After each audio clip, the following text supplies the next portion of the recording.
Last night I found out that George Carlin had died from the Amazing Atheists video about it. And since then I've seen 3 or 4 videos by people I'm subscribed to talking about what George Carlin meant to them.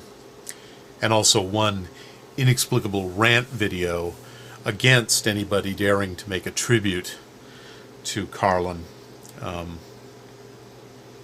And all I can say about that video is, wow. Wow. Person can't have an influence on you if you never actually met them. Wow. Where the hell does that idea come from? But Carlin, I can't really say that Carlin was a major hero of mine or a major influence. I never owned any of his albums. I never bought any of his books. I just basically saw him on television and occasionally in movies. But he was always there. I probably saw Carlin without knowing who he was in the late 60s when I was 10 and 11 years old. You know, on like the Smothers Brothers show, he was a regular there. But not a major name comedian. And then, of course, when he did become a major social force, or at least people like to think of him that way, then, of course, I knew about him, and I knew about his fights to say the 7 dirty words that we all say on YouTube with impunity. He actually had to take a case to the Supreme Court about him and about saying them, and lost. So the world has changed a lot since then. But when I heard that he had died, the second thing that came into my mind, the first thing was finding out that he had died at St. John's Hospital and realizing that that was just 6 blocks from here, from where I live, apropos of nothing.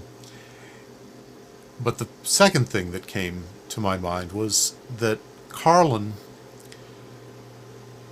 told a joke long, long ago that for some inexplicable reason stuck in my mind, and I have probably thought of that joke 3 or 4 times a year ever since. And when I heard that he had died and heard it on YouTube, it suddenly occurred to me that that joke is probably on YouTube. So I did a Carlin search, and sure enough I found the joke. I had thought that it was maybe on Laugh-In or something in the late 60s, but it turns out it was on the Johnny Carson show in 1972. And here it is, and why it made such an impression on me and why it stuck in my head is as much a mystery to me as it will be to you. Take it away, George. Okay. Thank you, Howie. The San Diego freeway was the scene of a freak accident today as 3 freaks in a camper crashed into 6 freaks in a van.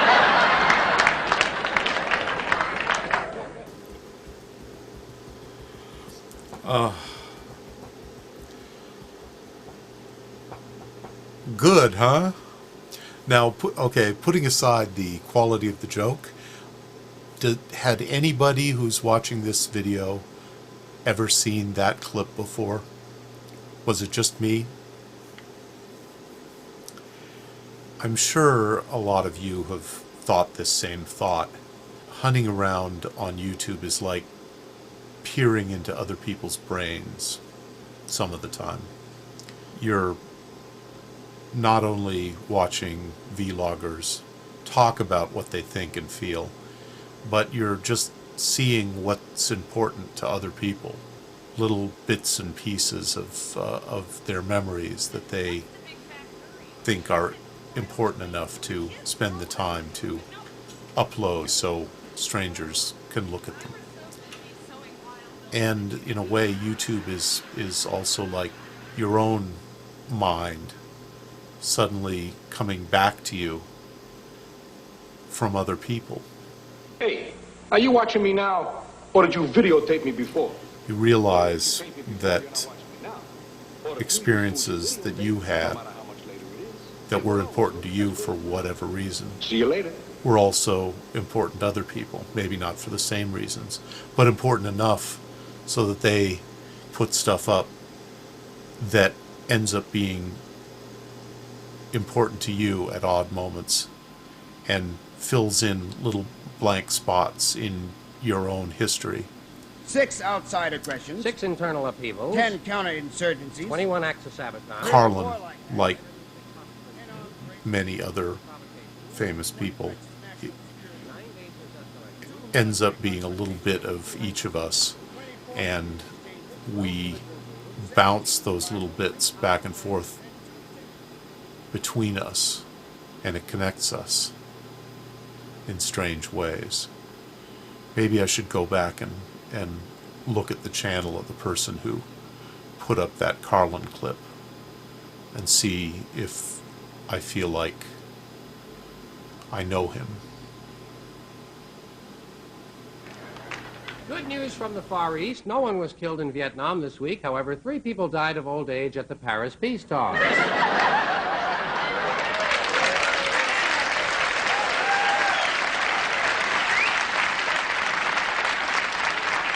Now back to you, Howard.